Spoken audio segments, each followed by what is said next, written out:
Hi there, this is Live Prepper here, and this article is talking about, it come from Survival's Sage blog, talks about the population predictions when the shtf happens. And then it's even got a chart here as prediction of population activities 1 month after EMP happens. Now, I'm going to show you this here. Now, it's not in color, but you can kind of see here. You see what it's showing the list. Whoops, sorry about that. You can see the list right here.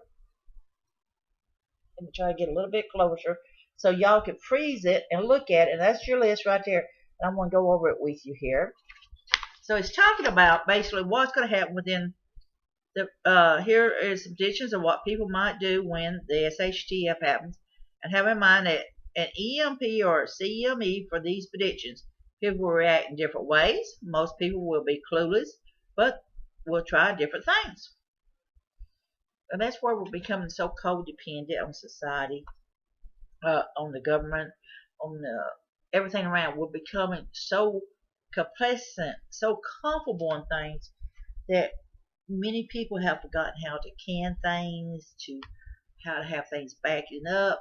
As people live in town, more and more people are living in town closer to their jobs. They don't keep backup supplies on hands for anything. So this is what it is. It says possibly after 4 weeks, electricity goes out and stays out. People will engage in the more diverse activities. Here are my predictions of the main survival activities of people at that point. It says to stay at home or relatives. Here is, you know what? And I'm so bad. And then you got to stay at refugees camps. You got travel, scavenge, and loot in the city peacefully. Engage in violent crime. Camp near water source and farmland. Drive and wander aimlessly. Strike out to fish, hunt, garden, forage. Bug out with prepper supplies, and of course, the dead. So it says stay at home would be 12% roughly. And then refugee camps 7%. Travel and scavenge and loot will be 13%. Engage in a violent crime, excuse me, I missed that. That was 9%. 19% will camp near water. Drive and wander aimlessly is 8%. Strike out to fish, hunt, and garden and forage will be 19%. And bug out with a prepper supply is 2%, and the dead will be 11%. Now, most of the stay at home would either be in denial, too old to help themselves, or people with water and food at home or nearby. So many people will attempt to travel, scavenge, and loot without getting violent. About 5% of America will be incarcerated at some point in their life. I figure all these people and then some will engage in violence in order to live. In fact, at about the 2 month mark, I predict about 14% will be engaged in violence in order to live. It could even be higher than that. Still, people will go great lengths to live and allow their loved ones to live. You will do things you never thought you'd do. Water will stop running from the faucets, and food will quickly be empty from shelves. So I suppose about 19% of people are forced to go to sources of water and food, and they probably end up camping there because they have no other plans. We will see millions of people camp near main bodies of water, even if they have nothing to eat. Lake Mead in Las Vegas and Pleasant Lake of Phoenix are two of the best examples of this. These places will be hardly sights to see. People will be starving and getting desperate. People will fight over scraps of food, a lot of violence and stealing. And I want to tell you something. The problem with some of this here is camping along these lakes and these things. If raw sewage is going into those lakes, they're going to be polluted. They're not going to be safe. So, but fortunately, a lot of people are going to head those ways because they're going to take their chances and boil the water and try to survive in a situation. Some people have no plans, it says, and will just drive and wander aimlessly, or some people will believe that the problem is only in their city. So they will go, of course, to another city and think it's even greener on the grass on the side, but find out. About 19% at this time will be tempted to find food on their own. If a man has a gun or a fishing pole, there's a good chance he attempts to use it. acquire food. Others who happen to have seeds might attempt to grow a garden. They need to have a plan for food in the meantime before harvest. Some might attempt to forage, even experiment by eating random things in the wild. Overall, this group are the go-getters who have realized that the government is not coming to the rescue. There's people who's going to say, I'm not going to wait around. I got to do what I got to do. He said he figures about 2% will bug out with supplies. Half of them will be preppers who were prepared to do such a thing if the day ever comes. The other half were those smart enough to put two and two together to see that things were going to get ugly, and they quickly scrambled to put together enough supplies to attempt survival in a wilderness or rural area. By 4 weeks, up to 11% could be dead. Some of these will be medical patients, elderly that relies on machines, people running out of medication and having heart attacks, etc., and people having emergencies, but no hospitals to save them.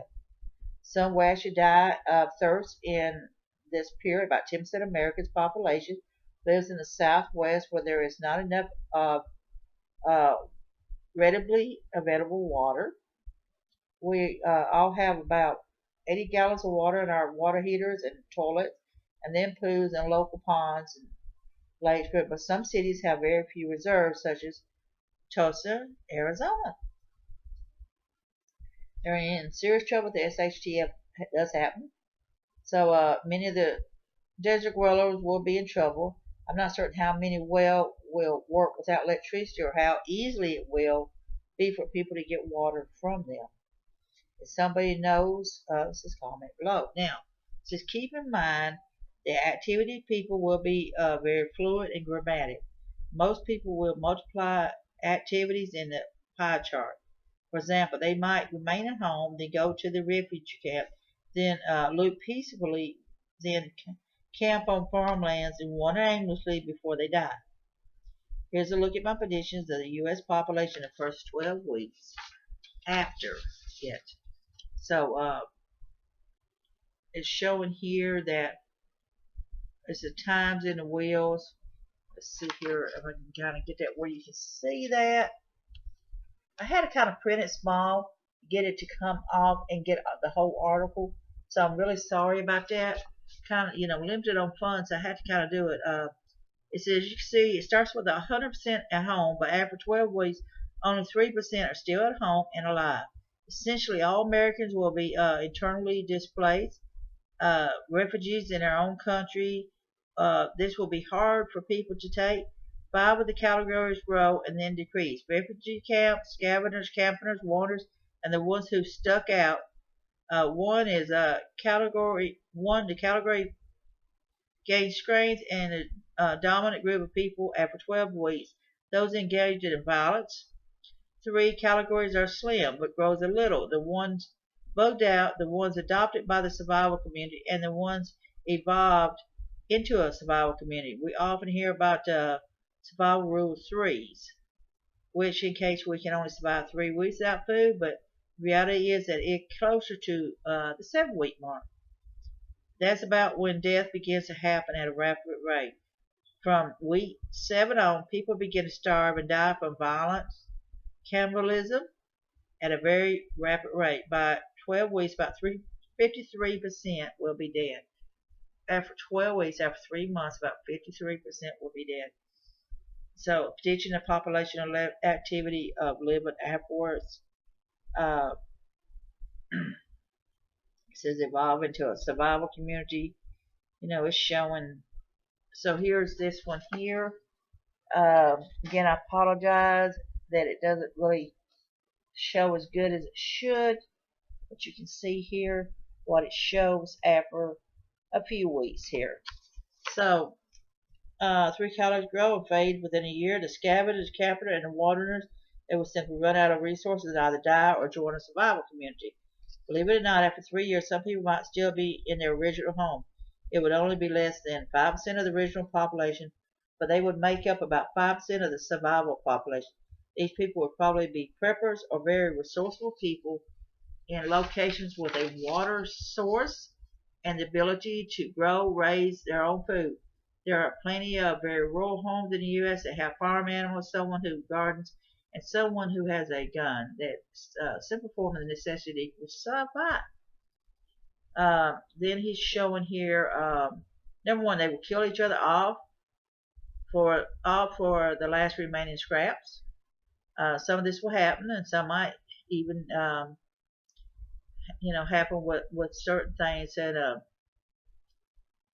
he might have 400 men and decide one day that he really only needs 300. He have the 300 kill the 100 less mouths to feed, so they'll start killing each other off basically. Number two, they will go to farms, gardens, and raid them. They will find people who are surviving and growing their own food, and they will steal from them. After 2 years, fuel might have degraded too badly for them to use, so as ridiculous as it sounds, these guys might become biker gangs, as in biker gangs. Or they will ride horses or sailboats, but those are harder accomplishers. The small amounts who are still engaging in violence after 3 years will fit this category. So there will be those that will still be doing it. Number four is they might evolve into a survival community themselves. Perhaps the tyrants will be smart enough to realize that they can't loot forever, so they will attempt to transition to a farming community. It might work if they can get seeds, some equipment, and some reference books, or people who knows what they are doing. So the violent groups that do option 3 or 4 accounts for the majority of the creeds in the evolved and survival community. The ones who strike out to hunt, fish, and garden and forage mostly will either die or evolve into a survival group. So, there's more here, but the bottom line is that the choice is going to come down to surviving. Are you going to be able to survive in a situation? Do you have seeds and things on you? That's something to think about.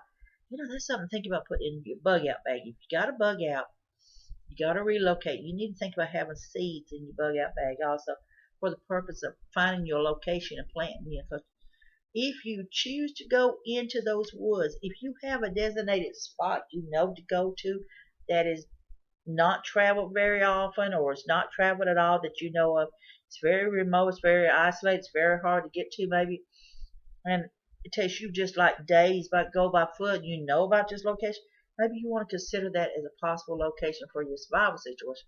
Survival is a key element here, whether you go in a group or not. People say it's better to survive with another person. When you got two people working together, survival chances increase compared to one person. Many people will kill each other off, unfortunately. Many people will die from diseases, for age, diseases, countless things, animal attacks, because animals will go wild. So it's a lot to think about, on the percentage there. It's kind of sad that the preference is so low. And actually, I think the numbers will be a lot higher in some of those areas than what he's got. Because I see more every day as I talk to people. I just listen to people. I watch people and listen to them talking about it. And I see how they've gotten so complacent. And I see where my job, I see these people coming in every day. And they're buying just food is already cooked. And I'm just as guilty as that on things. But the difference is that I've got knowledge how to survive off the land. Unfortunately, most people don't. And that's a dying art in many ways, as many people are getting away from that, and now they have something called a hobby farm. So, something to think about. I want you to be safe, be happy. Bless y'all. And how many people do you really think would die within the first few months?